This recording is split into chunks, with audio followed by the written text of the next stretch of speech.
Think of this. Over 1900 years ago, this was written.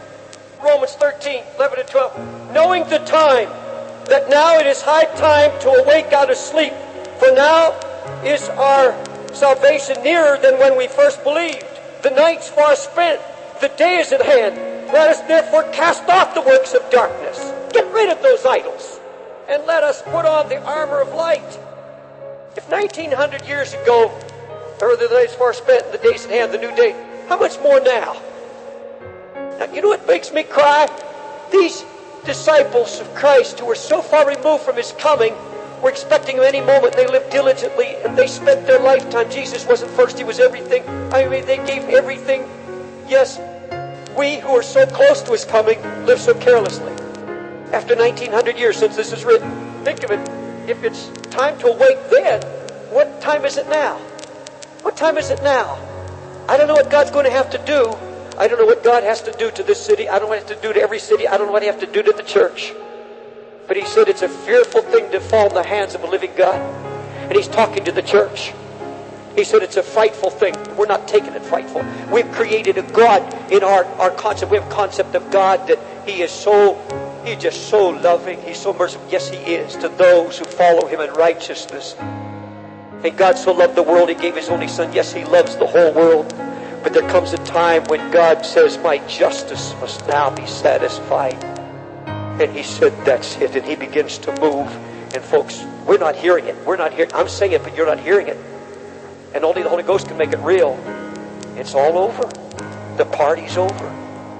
And now, let me ask you how you're spending your time. You say, Lord, Lord, He's my Lord. What do you do with your spare time now? But you say, Brother Dave, I'm a housewife. And all God expects of me as a Christian housewife is to have a home where there's comfort and where there's peace. Do you mean I'm expected to carry the burden of the Lord? I'm expected to weep between the porch and the altar too? Yes. Yes. You say, I've done my part. No. I'm saying that we haven't done our part. I'm saying that we've not taken His yoke. We have not wanted His halter.